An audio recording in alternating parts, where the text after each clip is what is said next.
Scandale al Borbone.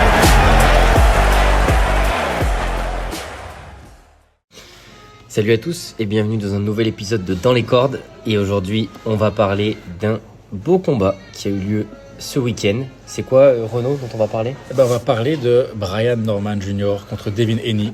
Et là, déjà, je vais commencer direct parce qu'on a fait justement le pré-combat, on a dit ce qu'on en pensait. Et là, il faut avouer que, en tout cas, je parle pour moi, je me suis complètement trompé. Une victoire facile de Devin Haney quand personnellement, moi, je ne voyais pas comment Devin Haney allait survivre la soirée. Donc, qu'est-ce que tu en as pensé, toi ? Alors, en toute honnêteté, je pense qu'aussi pour poursuivre ton propos, on ne s'attendait pas du tout à un Norman Jr. dans ce type de soirée-là. Pour démarrer, je dirais que c'est une belle victoire pour Haney quand même. Il a montré qu'il savait suivre son game plan, faire de la boxe presque basique mais très bien. Pas trop d'erreurs. Et franchement, Norman Jr. lui à l'inverse, je trouve qu'il a fait énormément d'erreurs. On va pouvoir en reparler là dans la suite du podcast. Mais ouais, je trouvais vraiment un gros écart de niveau entre les deux et j'ai vraiment été déçu de la part de Norman Jr. Alors que pourtant c'est un boxeur vraiment que j'apprécie. J'aime sa boxe, mais là il a montré beaucoup de limites et on va pouvoir en parler là dans la suite du podcast. Déjà, parce que j'ai peur après que mes critiques sur Haney ou sur Norman soient mal comprises, je donne vraiment tout, je sais plus comment on dit en français, toute crédibilité, on va dire, à Devin Haney. Il est monté d'une catégorie, il affronte le champion, il gagne facile sur 12 rounds. Voilà, j'ai pas envie de lui retirer ce qu'il a fait. Franchement, c'est top. Après, il y a la manière avec laquelle il l'a fait. Il l'a fait avec la manière parce que c'était vraiment... moi, j'ai pas donné un round pour Norman. Ouais, je suis d'accord. Quand je regardais le combat, premier round, un round d'observation. Norman, fin du round, il se jette un peu sur Haney. Haney directement s'accroche à la hanche de Norman. Et là, je dois avouer, je me suis dit, oh là là, ça va encore être un combat super chiant. Parce que Haney, il est connu quand même pour s'accrocher très très vite. C'est un peu sa seule stratégie qu'il a quand ça commence à être au contact. Deuxième round, crochet, l'incroyable check se hook, passe. L'incroyable check hook de Haney. Parce que Haney, on peut le critiquer. Moi, je peux passer des heures à critiquer Devin Haney. Mais par contre, je ne critique pas pour rien. Il faut quand même lui donner ce qu'il a. C'est un boxeur qui commence à avoir pas mal d'expérience. Il se bat dans des catégories de poids maintenant qui lui vont bien, je pense. Ouais. Il ne doit pas se sécher comme un chien avant, donc je pense qu'il est beaucoup plus à l'aise physiquement. Il a un bon jab, il a un bon jeu de jambes. Après, moi, je peux critiquer pour tout le reste, mais je lui donne ça, quoi. Et le Norman, il se prend un gros check-out au deuxième round, qui vraiment, on voit que ça lui a coupé les jambes, et je pense que mentalement, ça l'a un peu secoué. Et après, il se prend un 1-2 dans la gueule, ce qui l'envoie au tapis. Et là, je pense qu'à ce moment-là, mentalement, t'as Devin Haney qui est en mode je vais finir. En extase. Ouais. Et t'as Norman, mentalement, il doit être Au plus bas. au plus bas. De toute façon, la jambe, tu la vois, elle tremble. C'est mauvais signe. C'est très mauvais signe. Et c'est ça le problème, parce qu'on dit que Devin Haney n'a pas de puissance.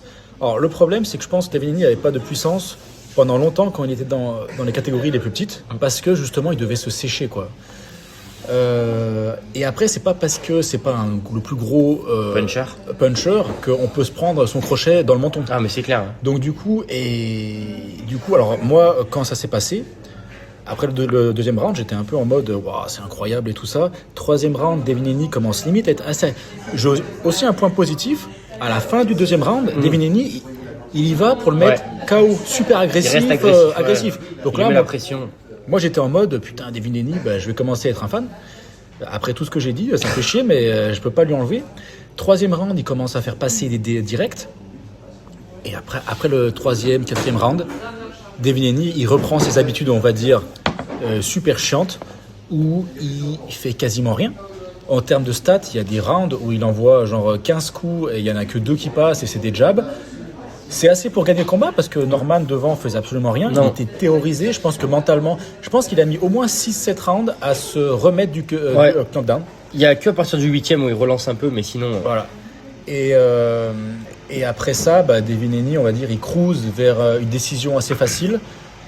Je peux pas dire que je suis étonné parce que c'est exactement ce qu'il a fait contre Prograis. Il a rien montré, on va dire, de nouveau. Donc du coup, comme tu dis, là où moi je suis étonné, c'est Norman Jr. Ouais. Alors, on a peut-être été un peu, enfin en tout cas je parle pour moi, aveuglé à cause de sa victoire contre Sasaki qui était top. Et Sasaki, c'est vrai que c'est pas un mec du calibre de Henny. Bon voilà, je sais pas toi. Ouais, moi, là, je vais partir sur de l'analyse un peu structurelle de boxe pure. C'est vraiment, il y a des trucs chez Norman Junior que j'ai pas du tout compris. Alors, comme tu le dis, hein, moi, j'enlève rien à ce que Hané a fait. Il a un très beau direct avant. Il a fait passer très souvent son crochet avant aussi, qui a vraiment fait mal, qu'il a heurté à plein de reprises.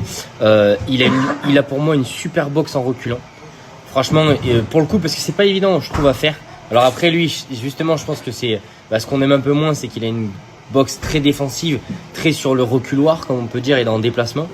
Moi, ce qui m'a un peu choqué chez Norman Junior, c'est que j'ai pas vu de capacité à venir l'emmener dans le coin. Donc en cadrage, je l'ai pas trouvé bon du tout. Alors que justement, ça l'a forcé à se jeter à plusieurs reprises. On en parlait nous en off.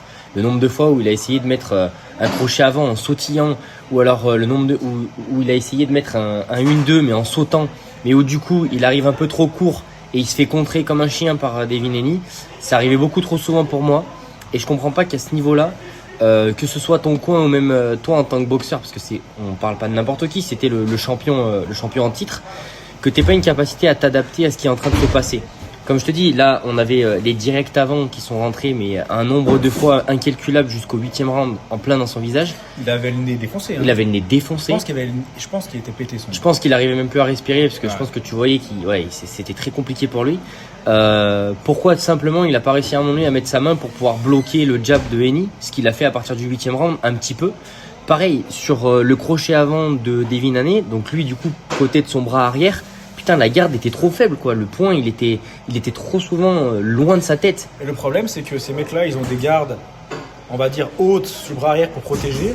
Par contre, quand ils font une action, directement, ils la baissent. Ils la baissent un petit peu. Alors, même si le point, on dirait qu'il est haut, je veux dire, le menton, voilà, s'il couvre pas le menton, c'est inutile, quoi.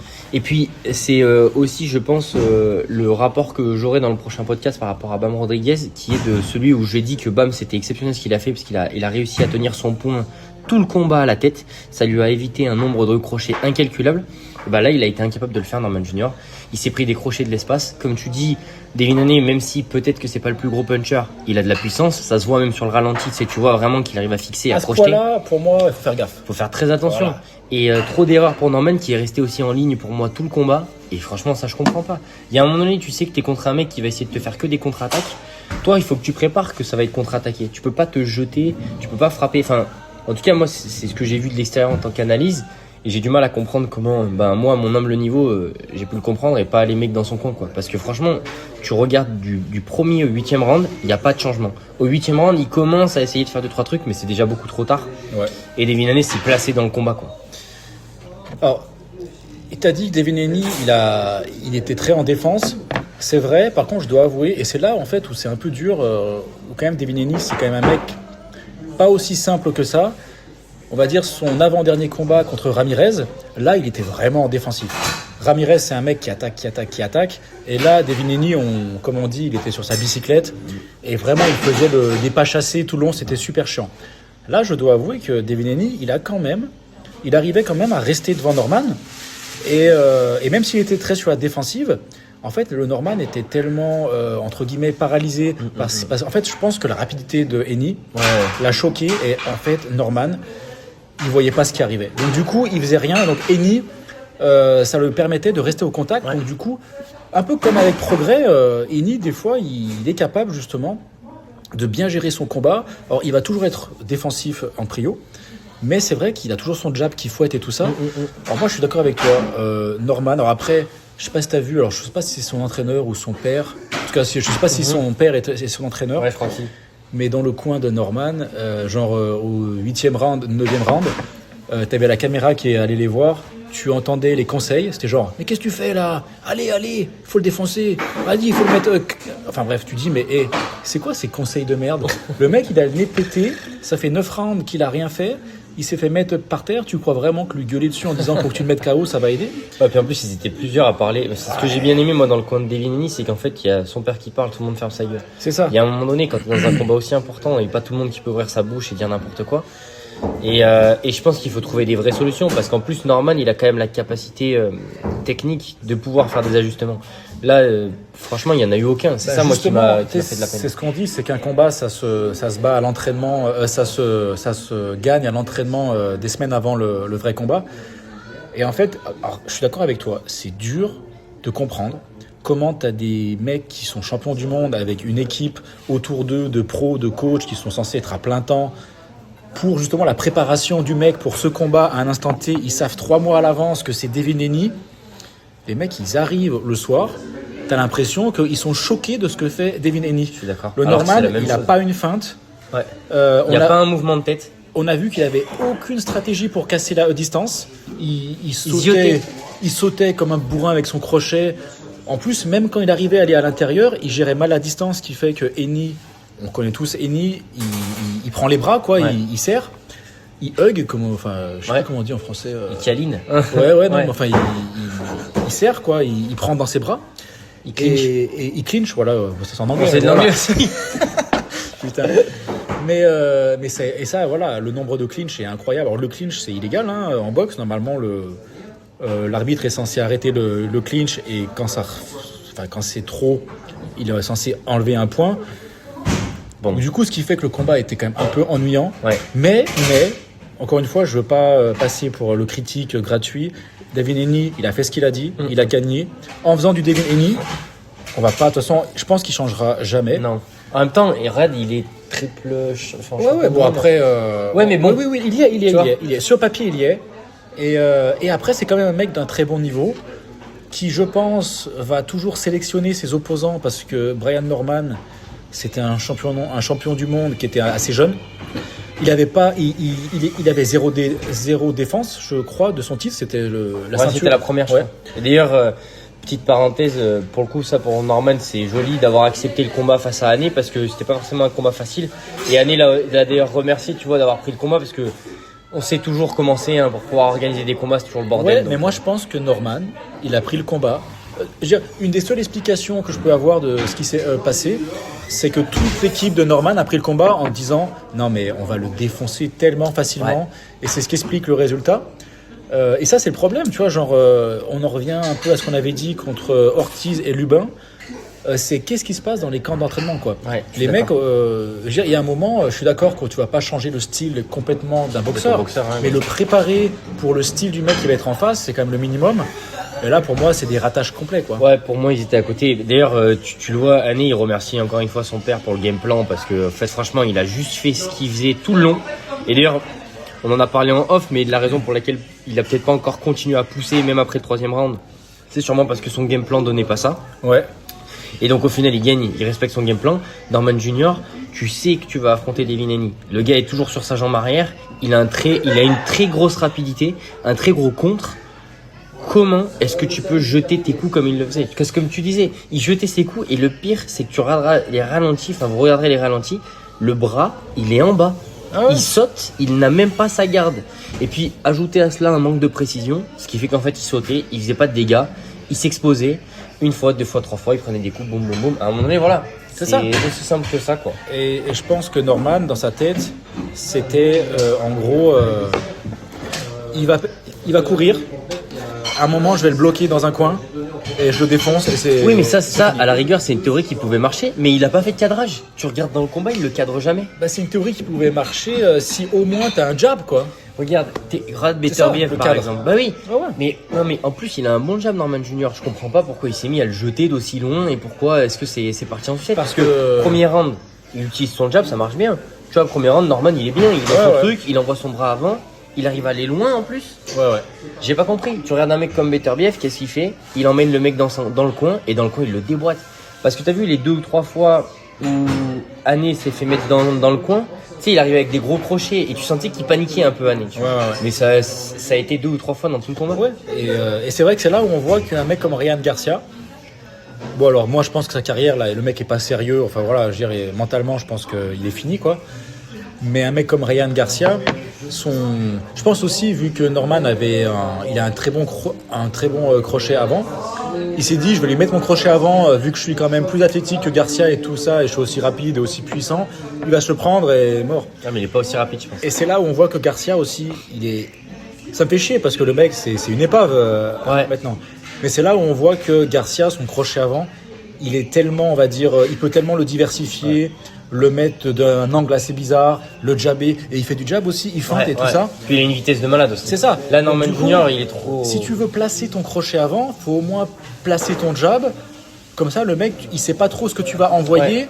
Tu jabs, tu feintes, tac, tac, et à un moment, tu mets ton crochet avant. Si tu mets juste un crochet avant gratuitement, alors que tu es à 1m50, tu vas te faire bousiller. Bah, je veux dire, à ce niveau-là, un mec comme Eni, même si tu penses que c'est une merde, il le voit arriver. Quoi. Ouais, mais franchement, et d'ailleurs, à plusieurs reprises, c'est très vrai ce que tu dis, tout était téléphoné. Mais c'est ça. Tu voyais qu'en fait, il savait ce qui allait se passer, en fait. Ouais. T'as Devin Haney, il le regardait, et en fait, il voyait exactement que le gars allait se jeter, et du coup, à chaque fois, boum, il prenait le compte dans la tête, une fois, deux fois, trois fois. D'ailleurs, on a vu le visage à la fin du combat. Je veux dire, bon.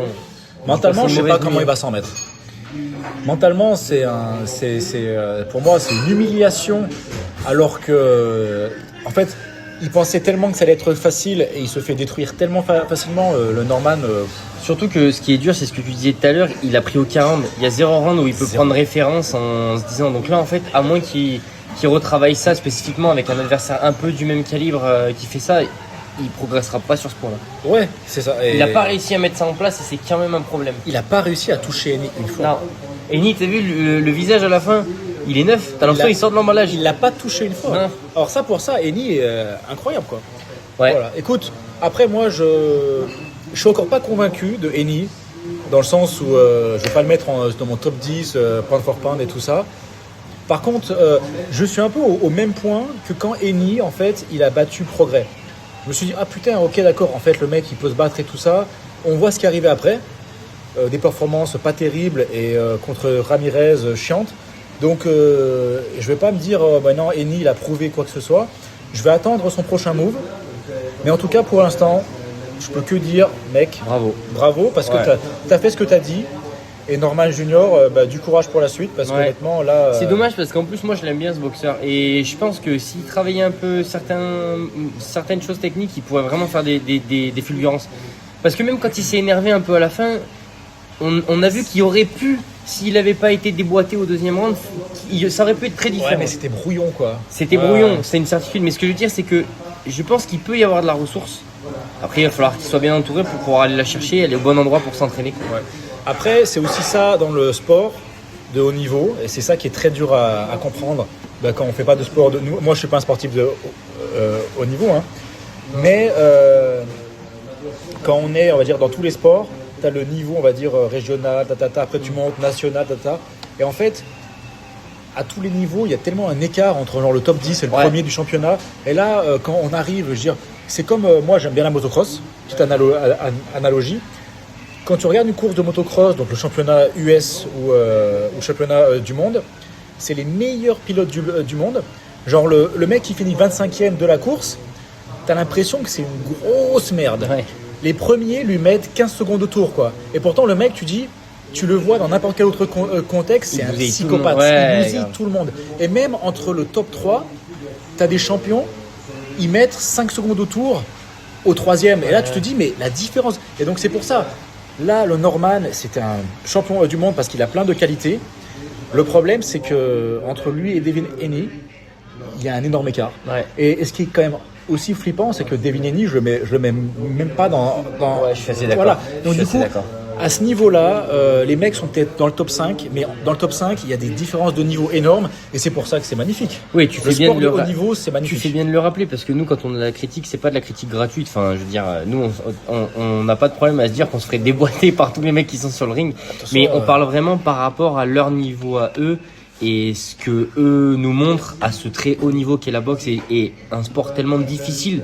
Donc on a beaucoup de respect pour ça, mais en fait là on en parle vraiment par rapport au ratio de eux à leur haut niveau en fait. Pas par rapport à nous de notre basse échelle.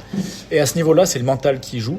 Et là, on peut dire que Norman, mentalement, tac. Ah, le deuxième round a fait très mal. Alors que Henny, mentalement, je pense qu'il devait pas être bien au début. Et je pense qu'il est Mais monté. il est monté, ouais. Il est et en monté, fait, ouais. après, tu sens vraiment, il prend sa. Ah bah, il prend son- après le deuxième round, le deuxième round, le mec était relax, quoi. Ouais, grave. Non, mais voilà. Ok, Ouais. donc à voir pour la suite. On va voir ce qu'ils vont nous proposer, Ouais. l'un comme l'autre. Et même si le combat était intéressant, c'était quand même, je pense, le combat le moins bon de la carte. Parce que c'était une carte exceptionnelle quand même. Ouais, non, franchement, la carte était terrible. Ouais. Après, on aura l'occasion, on va faire d'autres podcasts là sur les autres combats de la soirée. Franchement, on va se régaler aussi. Disons que, ouais, c'était celui le plus à sens unique, je pense. Ouais, et je finis juste sur qu'est-ce que j'aurais aimé, même si je l'aime pas, voir Henny mettre Norman KO en moins de 5 rounds. Sa carrière ça aurait été joli. ça aurait été incroyable. Et c'est pour ça que ce qu'il fait, c'est bien. Mais je me dis, mais il avait tout à gagner. Là. Il avait la rapidité, il avait la puissance, il avait tout. Pourquoi tu t'es arrêté, mec? Tu pouvais... Enfin bref, je comprends pas Après, je pense que tu sais, c'est aussi la peur à haut niveau de prendre un mauvais coup. ça. Ouais, mais t'as le mec devant toi, il est à l'ouest, quoi. Tu sais, en fait, je pense que ça reste des soirées spéciales. Hein. Tu sais, c'est pour un C'est la boxe, championnat du tout monde. peut arriver. Mais Bon. s'il aurait mis Norman KO en moins de 5 rounds, tous les mecs comme moi qui crachent sur lui depuis 5 ans, tout ça, il les aurait retournés. Je veux dire, donc du coup, et moi, j'aurais aimé voir ça. T'aurais aimé qu'on te fasse fermer ta gueule, quoi. Exactement. Voilà. Parce que quand c'est bien fait, il n'y a rien à dire. Ouais, c'est pour ça qu'on Et a à un hâte de moment, voir le prochain combat. Voilà, c'est ça. Peut-être qu'on c'est va ça. voir un joli truc. On verra. Partons là-dessus. Allez, c'est parti. Bon les gars, on espère que ça vous aura plu. N'hésitez pas à nous donner vos avis. Ouais. Dire si vous êtes d'accord avec nous, pas Les d'accord avec nous. commentaires et tout ça. Les commentaires, tout.